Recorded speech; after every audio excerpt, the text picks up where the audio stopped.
Hep! Bago tayo mag-secret file, ay ilike mo muna ang video na to at mag-subscribe na sa aming YouTube channel. Don't forget to click the notification bell para hindi ka nahuhuli sa latest episode ng DJ Rocky's Secret Files.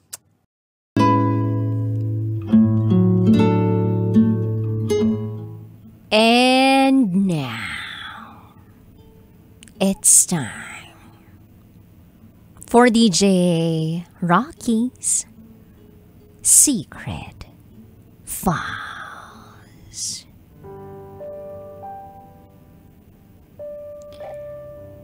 Nabuntis ako ng lalaking may asawa na. Gusto nila na kanila na lang ang bata.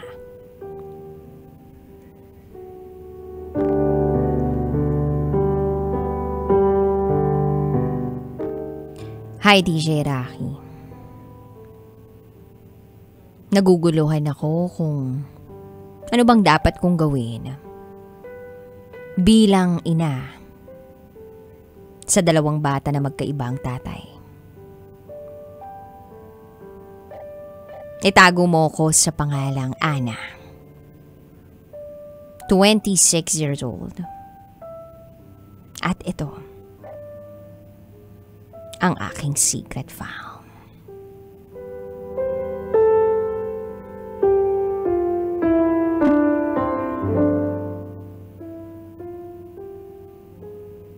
Ako po ay may 9 na taong gulang na anak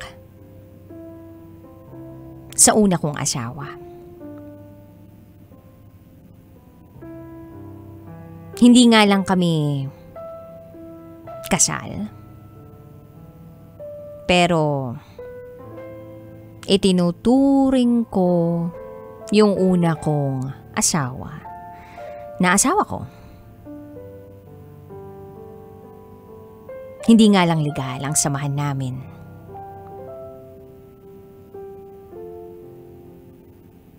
Hiniwalayan ko siya nung nakaraang taong lamang. 7 years kaming nagsasama noon. Hindi ko kasi kinaya. Sobra siya kung magsugal. Hindi ko na kinaya. Hindi ko na natiis ang kanyang bisyo sa pagsusugal. Buti na lang, bago kami nagkahiwalay, nakapagtapos na ako ng pag-aaral.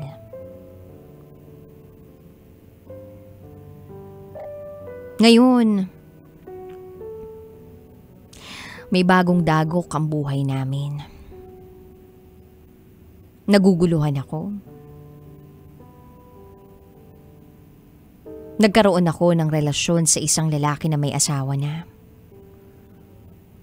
Kasal ang lalaking ito sa kanyang asawa pero wala pa silang anak.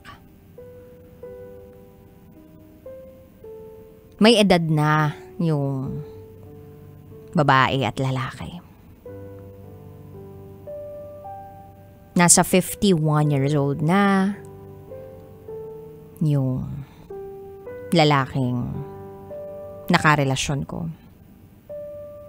At ang kanyang misis na may 50 years old. Dahil sa relasyon naming yun, ay nabuntis niya ako. Malapit na akong manganak. At hanggang ngayon, ay itinatago pa rin namin ang aming relasyon at ang lahat ng mga nangyari. Takot kami na magsampa ng kaso ang asawa niya laban sa amin. Malayo naman kami sa isa't isa. Umuwi na ako doon sa pamilya ko ngayon. Siya naman ay nasa asawa niya. Buwan-buwan siyang nagpapadala sa akin ng pera. At sa totoo lang, wala akong balak na agawin siya sa kanyang asawa. Dahil una sa lahat, alam kong wala akong karapatan. Isa lamang akong kabit. Ang gusto ko lang ay mamuhay sana ng tahimik kasama ang 2 kong anak.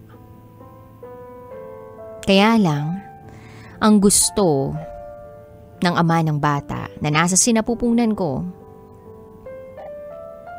ay sila raw ang bubuhay sa bata. Kumbaga, nabuntis niya ako at gusto nilang mag-asawa. Na kanila na lang yun.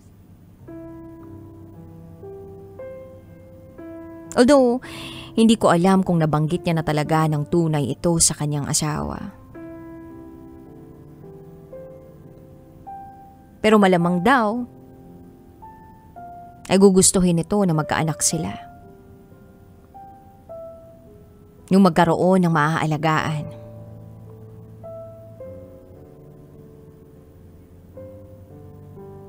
Sila ang bubuhay sa bata. Yan ang katagang paulit-ulit na naiisip ko.